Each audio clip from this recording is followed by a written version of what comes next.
Hey you guys, it's Peter, and I'm back. Of course I'm back, I'm not going anywhere. Boost!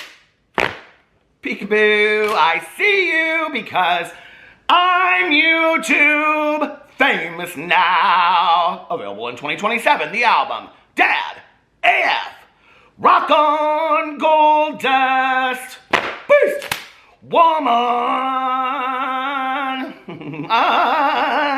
How are you guys doing today? Happy Monday. Okay, we need to get right into the drama today. One, because the light is dying. It is cloudy and rainy in Indianapolis today, and my new ring light does not come till Thursday, so I need to get right into this. Number two, while trying to get this video together, I fell down quite a rabbit hole. So let me just tell you, are you ready for drama class today? Do you have your pen and your number 2 pencil? Because there will be a Scantron test at the end of this.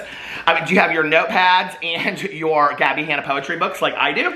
That came yesterday in the mail, and I have just been tearing, literally, right through them. So we're going to talk about that in just a second. But like I said, where this video, where I thought it would start or be about, is not where it ended up.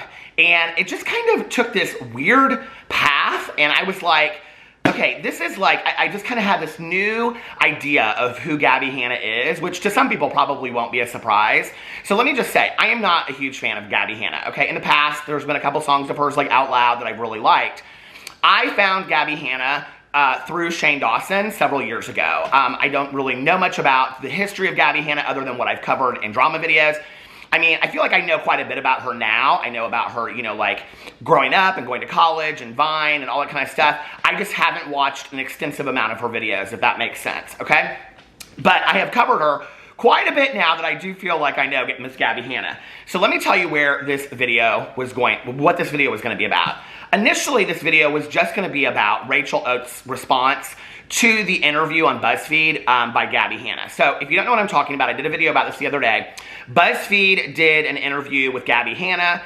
It was titled something like, Why the Internet Hates Gabbie Hannah, or something like that, okay? So I did a whole video about that because Trisha Paytas was not happy about the interview. So I did a whole video, and I called it something like, Trisha Paytas has had it with Gabbie Hannah. Did you see that Trisha Paytas put me, I'm TikTok famous now. So thank you, Trisha, for that. That was really sweet. But anyway, people kept on sending this to me. They're like, you're on Trisha Paytas' TikTok. So I went over and I looked, and it's literally just a clip from my video where I said, Trisha doesn't want to be your friend, Gabbie. Get over it. It's not that deep, and it isn't that deep. But anyway, so this video was going to be about the fact that the interview with Gabbie Hannah referenced Rachel Oates. Now, if you don't know who Rachel Oates is a YouTuber who has done criticism of, like literary criticism of Gabbie Hannah's 2 books. The first one, well, I don't know what order they came out in. I just looked this up. Well, I started with Adolescence. So it came out, Adolescence is the first one, and Dandelion is the second one. And so she has done, something just fell on the floor in the kitchen. What was that? Someone's in the kitchen, and it better not be a ghost. I'm just telling you, okay? We got all kinds of spirits and orbs up in this house. But anyway, she has done literary criticism. I know a lot of people are like, oh, the fans of Gabbie Hannah is just like, oh, she's just like, you know, a hate monger. She's not. I've watched her videos. I feel like her videos are very, very fair. In fact, after she had done a review of Gabbie's first video, first book, Adolescence, Gabbie reached out to Rachel. They've had many conversations in DMs, and she sent her her second book, Dandelion. So if you're so upset with somebody's literary criticism of your work, I can't imagine why you would send them a second book, you know? Unless you just really were very confused or trying to control the situation, but we'll get into that in just a second. So in this interview, Gabbie Hannah had some things to say about Rachel Oates when asked about that, right? So Rachel Oates responded to that, and that was what this whole video was going to be about, okay? Was going to be, let me get my reading glasses on. This is, so, I have like, the first part's down here, arrowed up here. I mean, it is so confusing because I wrote this all out. So, this video was going to be about Rachel Oates' Instagram posts, and it was just going to be about the post and nothing deeper than that, okay? So, let's talk about that, because after I read this post, and that was what the video was going to be about, what was interesting was I started reading the books. And then I had some thoughts of my own, okay? And I was like, oh, this is interesting. And then I was sent a little bit of tea by Miss Lauren. So thank you, Lauren, for sending that to me. And I watched this thing, which then referenced a video of Gabbie Hanna'S, which I then watched, and I was like, this is very telling. This is very, very interesting. Now I feel like I'm getting a better idea of who Gabbie Hanna is, really at her core. So just stay with me, you'll understand. But let's get into these Instagram posts that Rachel Oates put up on her Instagram. So she said on here, hold on a second, let me get into this. I have so many receipts for this video. Okay, the receipts, Whitney. Here it is. So she referenced a lot of this article, so I'm just going to kind of skim through this article. She's talking about Rachel Oates on blah, blah, blah. After her review of Dandelion went live, she claims this was too strategic. I never start drama to support stuff, Gabbie said, but if there is drama, I will capitalize on that opportunity to promote something, Hannah said. I'm going to take advantage of a moment. Indeed, she started releasing new music a few weeks after reigniting this fight. The article also goes on to say that other drama that Gabbie Hanna has gotten into, Gabbie has turned into merchandise and things like that, okay? So, I mean, you can't really complain about people being mean to you and then turn it into something that, I mean, I guess you can, but like, I personally think it's a bad look. Either you feel really strongly about it at your core. You know, one of my favorite quotes from the movie The Contender is that principles only mean something if you stick to them when they're inconvenient, right? So if you really feel like somebody has done you wrong and you're really hurt by that, to then turn it into this like joke, I think, where you monopolize off of it like Gabbie Hanna has said, I feel like at that moment what you've done is you have minimized the power of whatever it was the issue that you had. You've now turned it into something that is no longer serious, but it's something that you have even laughed at, right? And maybe that's cathartic for Gabbie. I don't know. But Rachel Oates responds to this and says, wow, Gabbie's really on here, or out here, exposing herself in this Buzzfeed interview. Basically said, yeah, I'll just call a victim of, and she goes on to say certain things, by an actual narcissistic abuser herself, because I will capitalize on what opportunity to promote something sickening, disgusting. She really couldn't care less about dragging up my still fresh trauma, trying to ruin my career, and just being a mean person all to promote a song. I didn't think I could lose any more respect for her, but here we are. And yes, it was starting drama since I hadn't spoken about her in 6 months. And yes, it was starting drama. Oh wait, I said before I just wanted her to leave me alone because I thought she was ill, but she really wasn't, was she? She's just a bad person who owes me an apology. I'm genuinely so upset. Interesting that all of these people around Gabbie Hanna that she like seems to just talk about forever, that they ask her to leave them alone, and she just, I mean, Trisha Paytas, Rachel Oates, on and on and on, and Gabbie will not leave them alone. I mean, it's almost kind of monstrous, to coin a phrase of Gabbie Hanna. I mean, I just don't even really understand it. If somebody says, leave me alone, just leave them alone. I don't really feel like it's that difficult, you know? When somebody says, leave me alone, just leave them alone. They don't want anything to do with you anymore. And if that person respects you enough to not speak of you anymore, just leave them alone. You know what I mean? Like, just be done with it. So then it goes on, and the article says, when I asked Hannah about how she chose to handle the Dandelion review, she said she's fine with criticism, she just wants it to be constructive. But if you're going to continue to harass me and publish a book mocking me, whatever. Me too, I can play that game. I'm not going after a poetry critic, she said. There are people who have given my books negative reviews on Goodreads, but she's not a critic. Well, okay, first of all, Goodreads is for anybody that just likes to read, okay? Period. Okay, anybody out there that is on Goodreads knows that. Anybody in the world can start a Goodreads account, okay? A 10-year-old could start a Goodreads account.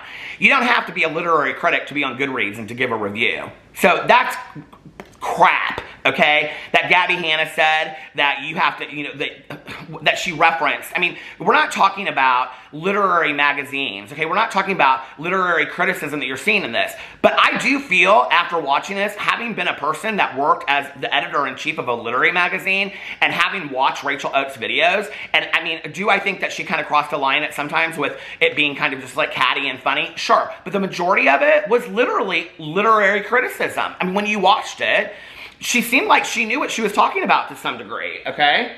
So it goes on to say, she's calling me some bee on the internet and having her dog write a poem. And then the interviewer says, I wasn't able to find a source for Oates calling her a bee.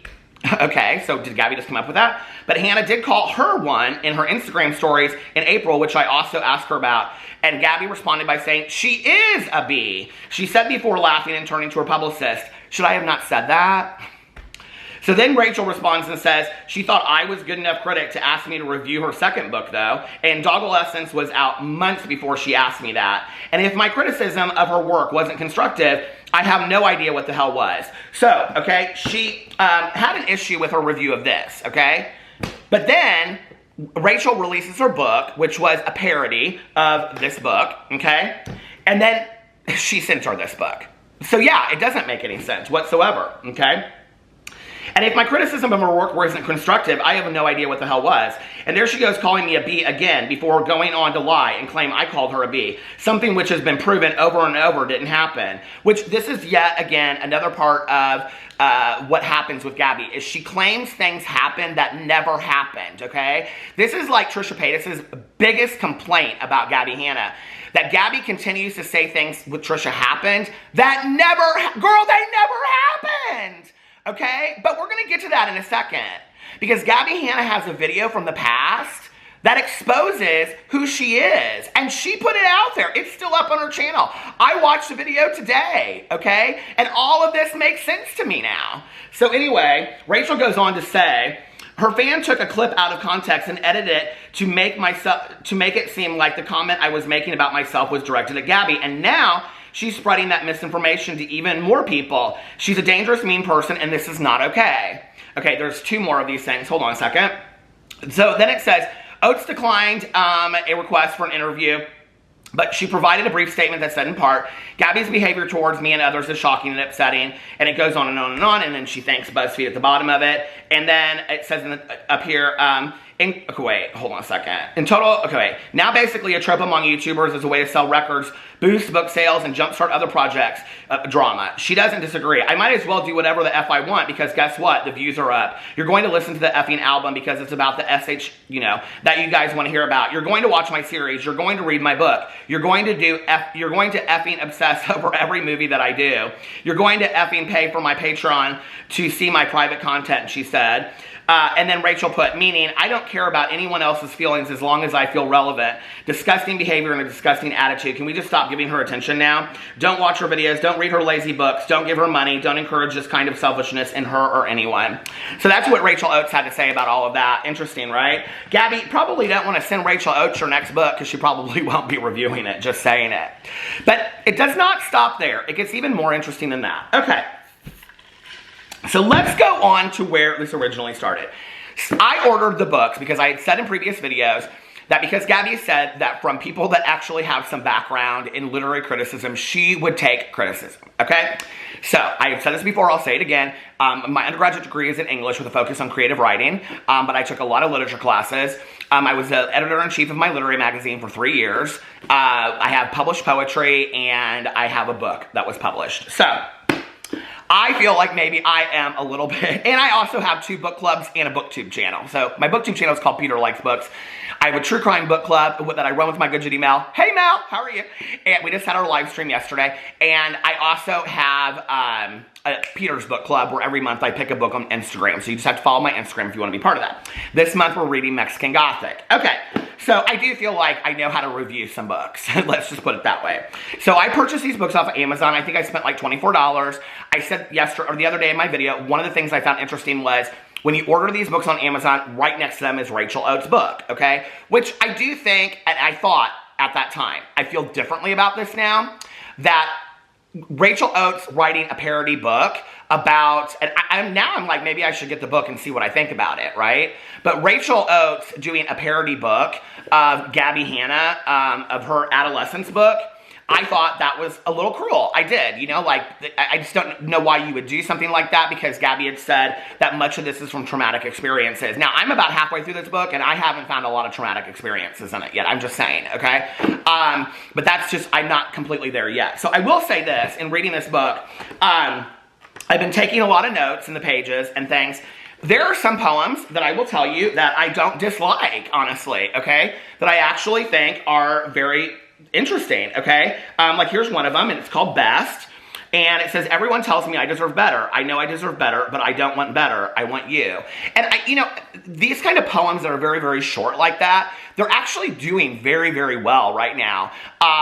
But that poem, to me, doesn't seem as much as like some of these other poems that you'll read in here. Here's one that's called Stranger. He asked, can I kiss you? She replied, I don't know you that well. He asked her favorite color. Come on, she said, you can do better. So he took it to heart, and better he did. He learned about what she was like as a kid. And at this point, I was like, this is interesting to me. I'm like, at this point, and this is on page 17, and I was like, this reminds me of Shel Silverstein when I was a little kid. Do you guys remember Shel Silverstein? So Shel Silverstein, he was famous for writing Where the Sidewalk Ends and all those other books. Hold on a second. I have so many screenshots, you guys. This is too hard to do. So he had a famous book called Sick, okay? Or famous poem called Sick that when I was a kid, we all loved. And the poem goes like this. I cannot go to school today, said little Peggy Ann McKay. I have the measles and the mumps, a gash, a rash, and purple bumps. My mouth is wet, my throat is dry, I'm going blind in my right eye. And the whole thing is all of her going through these different symptoms that she has and why she has to stay home from school, okay? And then at the very end it says, I have a hangnail in my heart is what? What's that? What's that you say? You say today is Saturday? Goodbye, I'm going out to play. These Shel Silverstein poems were super, super famous when I was a kid, okay? So then, I was reading the beginning of this book where it talks about all of the things, all the people that she dedicates to, one of which is Shane Dawson. She says in here, hold on a second. To Shane Dawson, thank you for pushing me to stop putting this off and just start writing. You inspire and encourage me in so many ways. Mostly, thank you for putting me in touch with a great publishing team with a glowing recommendation. Real friends lie for each other. Interesting, right? So then if you go in here and it says, an author's note. This book was inspired by Bo Burnham, who was inspired by Shel Silverstein. So, and I didn't read this part before I got into the poems. So I suppose by the transitive property, this book is inspired by Shel Silverstein, which I'm cool with because he's dope, okay? So then if you go in and you read Bo Burnham's poems, which Bo Burnham is a famous YouTuber, comedian, poet, and his poems are very similar to this. Fitting. How fitting, she thought to herself, or just thought as she was the only person to whom she had ever thought. How fitting, she thought, that her words, after tumbling in her head all day, came out shrunken like they were meant for a child. Kiss you. I want to kiss you all day. I want to start at dawn. I want our mouths. Okay. Gabbie Hanna'S poems in this book, while her own emotions and feelings are almost like replicas of Shel Silverstein and Bo Burnham's work. Almost like identical to it, okay? And so I'm reading this. Let me make sure I don't get off my notes, okay, here. And I'm sitting here and I'm like, this is interesting, okay? Now, I don't know the canon of history of Gabbie Hanna, so there might be more to this. There might be more names that I'm not aware of. I didn't watch her Vine back in the day. Maybe a few of them here and there I've seen, right? So I'm thinking about this and I'm thinking, this is really interesting, okay? So Gabbie Hanna has emulated Bo Burnham and Shel, now don't forget the name Bo Burnham, okay? And Shel Silverstein.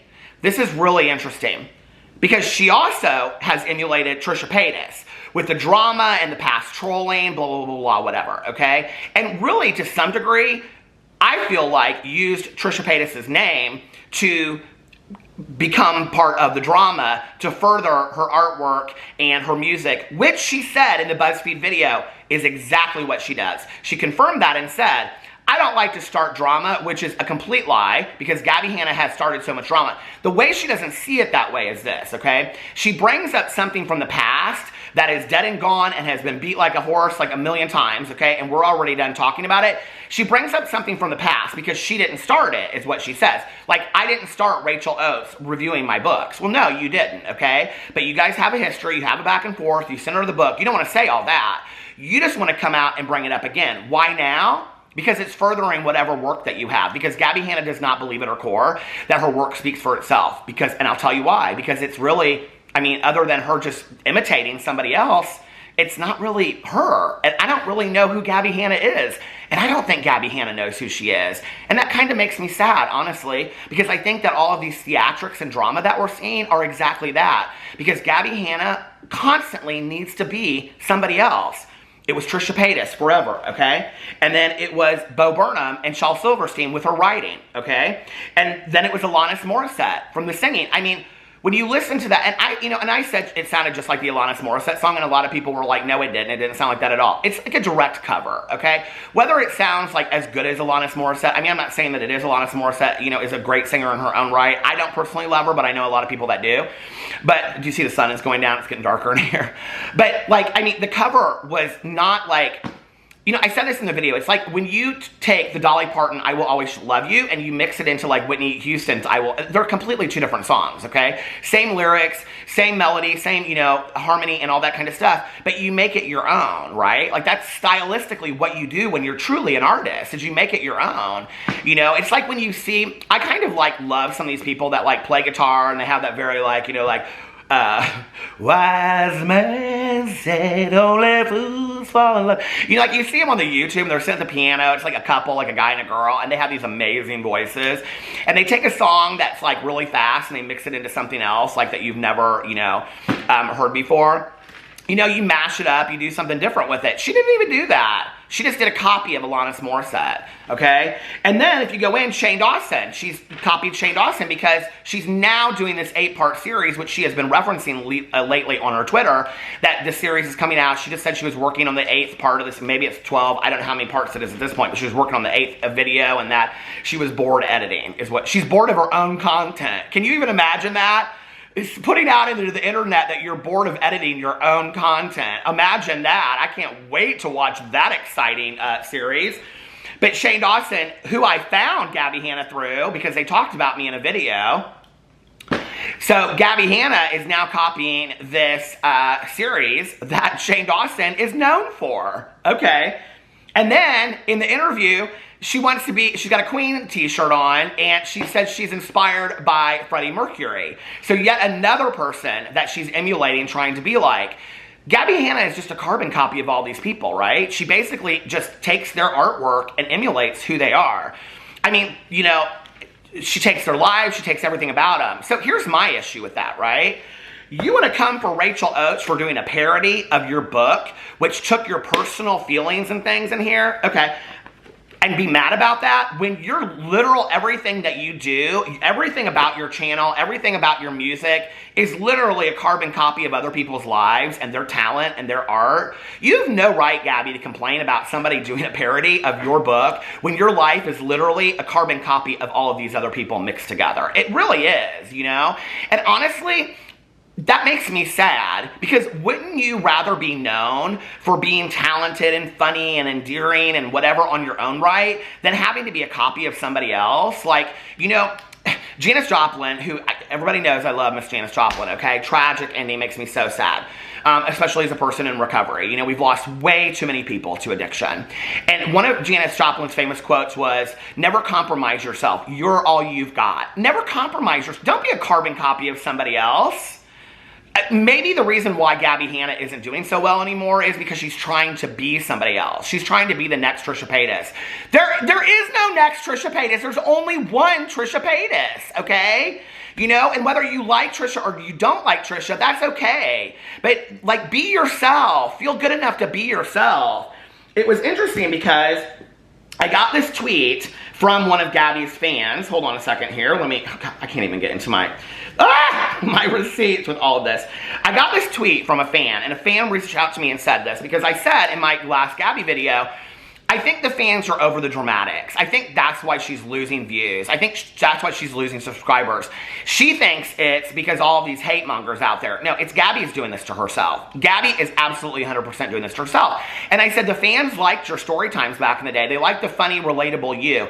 They liked the endearing you. They liked the you that was on Vine and then transitioned. And hey, not many people can transition from Vine or TikTok over to YouTube and be successful. Be thankful that you were, And people liked that, where she would sit on the floor, which we're going to talk about that video in just a second, and just be yourself and do a story time, right? So I got this tweet from a fan, and they said, as someone who basically grew up with Gabbie, we're the exact same age, I can confirm for me that the unproblematic storytime artist version of Gabbie is why I was a fan. The other version of her, unacceptable. And the reason why I'm not putting that person's name is because I don't know if they want to be put on blast for that or whatever, okay? So then what was interesting to me was Miss Lauren. Hey, Lauren, how are you? Boost! Lauren sent me a little bit of tea. Now, I cannot show this TikTok because it's got music in the background of it, but I will put up a screenshot of it. I think I do have a screenshot of the TikTok on here. Yes. And this is from Abby Burke, okay? And basically what it is Abby goes in and she tells about this video that Gabbie Hanna has on her channel. And the video is from 6 years ago, and it is called My Embarrassing Secrets, okay? So I go in and I watch this video. Now let me just tell you, okay, no, that's where my notes end over there. The notes end. So you don't need to write down anything more in your Trapper Keeper because the test is about to come. So I go in and I watch this video, okay? Gabbie Hanna, basically in this video, just admits that she's a big liar, is what she does, okay? And that she constantly needs to be challenging people because she doesn't think that she's good enough and she needs to be the center of attention. She basically says that in the video, that every pop party in college that she went to, that she would rap battle people and that she would dance battle people. I mean, can you imagine being at a college party? You're just kind of like hanging out, being chill, doing what people do at college parties. People won't talk about all that. And Gabbie Hanna's like up in your face and she's like, come on, rap battle me, come on, let's do it. I mean, I can totally see her being that girl, you know? And it's like, girl, chill out. We're just trying to sit here and have fun and maybe have a couple limeritas, okay? Sit down and cool. No. We're going to do a rap battle. I bet I can beat you. I bet I can Finally, and she said she won every single one of them. Probably because they're like, the only way we can get this girl to shut up is if we rap battle her, you know? So then it goes in and it talks, she says that when she used to text people, drunk text them, that she was completely coherent, that she was never drunk. What? Girl, that doesn't even make any sense. I am so confused by this. Oh, but wait, it gets even better. When Gabbie was in college, and she thinks this is funny in the video, even though she's like real embarrassed by it. She's like, I'm real embarrassed by this. Girl, then don't tell it. Nobody's forcing you to make this video, okay? Nobody's enforcing you to make this embarrassing secrets video, which got 1.3 million views on it. She tells this story about how when she was in college, she was obsessed with Bo Burnham.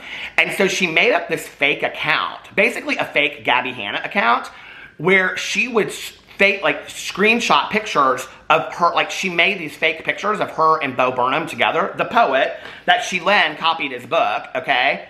But she's upset with Rachel Oates for doing a parody of her book. So she made a fake book, or she made a fake Facebook of her, basically, I think. I don't even understand it, okay? It's so contrived, calculated, and manipulative. And then she would take pictures so that it was Bo Burnham with her, and people believed it. People thought that he was dating her. In fact, it went so deep that the Wikipedia page of Bo Burnham was changed to dating Gabrielle Hanna. And his friends even thought that he was dating her. So then she actually does meet him, and she gives him this fortune cookie with her name and number on it, not to mention that she writes on the top of it her name, but you know, like when people say, like, in fortune cookie at the end of it says, in bed, she wrote at the bottom of it, in bed. I was like, girl, you're meeting this fan that inspires you, and you wrote on a fortune cookie, in bed? That is so cringe. Then she gets a picture with him at this meet and greet, right? Okay, can you imagine this today? Drama channels would run wild with this story, okay? She takes a picture with Bo Burnham. She posts it on her fake account, so then it's like real. Now, when you see this picture of her, she's not 16, okay? She's like in her 20s. And people really thought that she was really dating Bo Burnham. And then she says in the video, you know, like when you lie about something enough that you start to believe it? What, girl? This is who you are at your core, okay? Now I understand Gabbie Hanna. She will lie about anything, turn it into this truth that she starts to believe, just like the fact that she thinks that she was friends with Trisha Paytas, which you weren't, okay? And Trisha knows that, and the world knows that, and the only person that doesn't know that Gabbie wasn't friends with Trisha is Gabbie. And Gabbie believes all of this make-believe world stuff. I am so confused. And thus, this is the story of Gabbie Hanna. So Gabbie, I hope that this 12-part, 15, 19, 20-part series that you're putting out is called The Lies of Gabbie Hanna and How I Believed Them Through the Years and Affected So Many People's Lives. Because that's the series that I think you need to put out. I'm so baffled by all of this and how she believes this. And most of all, how you feel like you're the victim in all of this. Like, that's what I don't understand. Girl, maybe just leave people alone and sit over here and do your artwork and be happy with it. I just don't get it. I'm like, oh my God.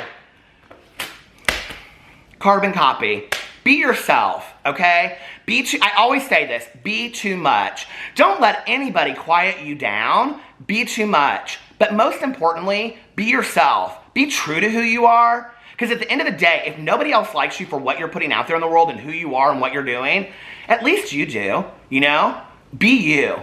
Be yourself. Be too much. I love you guys, and I'll see you tomorrow. Bye.